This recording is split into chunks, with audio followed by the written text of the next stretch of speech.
He's not whitewashing slavery. So he's not? He's not. No, okay. He's not.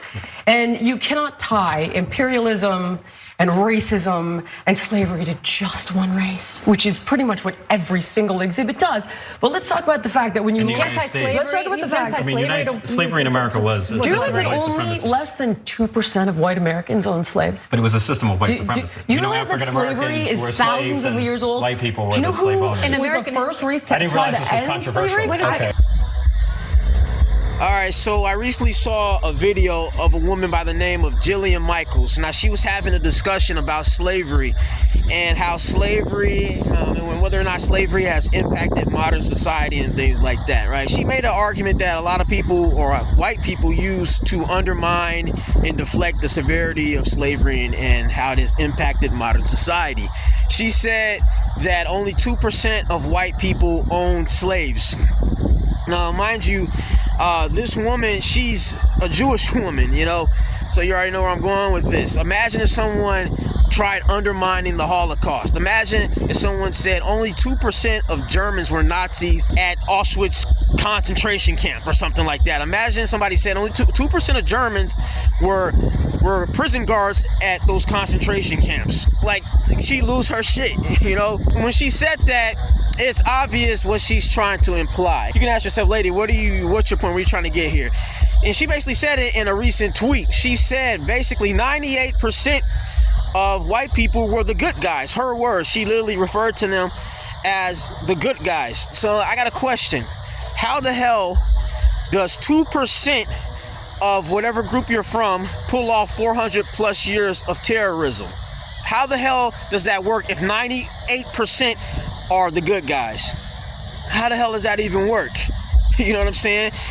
That being said, you do realize that a person doesn't need to own slaves in order to terrorize people. A person doesn't need to own slaves to hang people off trees. A person doesn't need to own slaves to sexually assault them, to tie them to train tracks and run over them, to mutilate them. A person doesn't need to own slaves to do this. In case you didn't know this, a lot of white people were doing this and they did not own slaves. But then she resorted to another argument. She said, you know, well, white people, we ended slavery. We ended slavery. And then she went on to even say, you know, slavery was going on all over the world.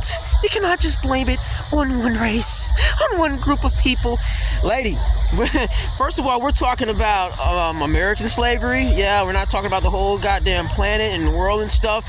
As far as I'm concerned, what the hell does the Irish famine and the British enslaving the Irish have to do with American slavery? Who, by the way, the British, white people, white people enslaving white people, dude, that has nothing. We're talking about American slavery.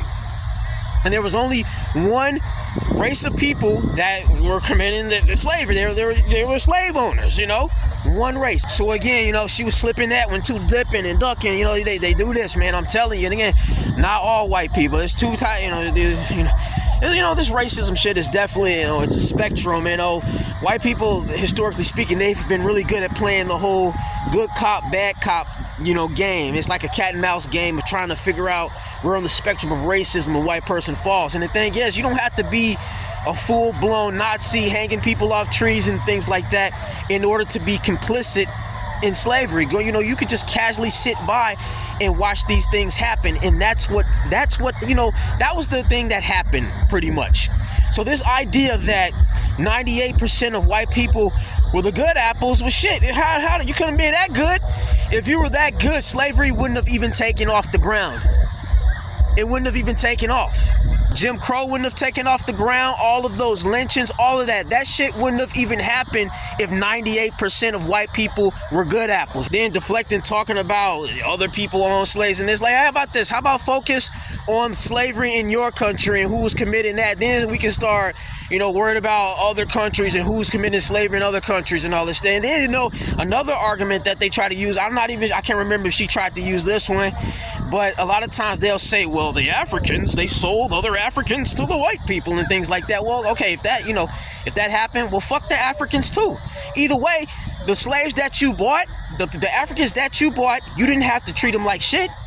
You could have been cool with them. You didn't have to go around beating them and hanging them. As far as the Africans are concerned, hey, maybe one day they'll get theirs. A lot of people say, hey, they've been getting theirs for forever, for the longest, because Africa's a shithole and it's like that. I don't know.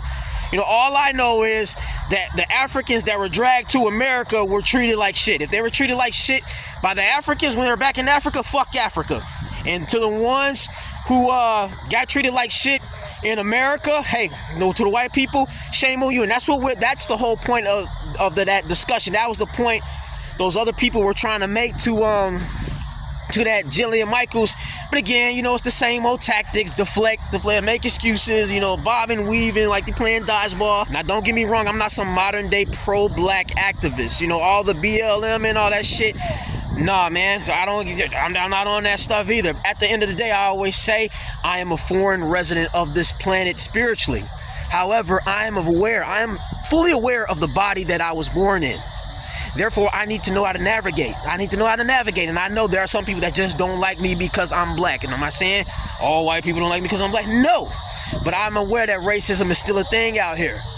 I'm aware of it, and I'm not a black person that's going around pandering, acting like, oh man, it doesn't exist. It does.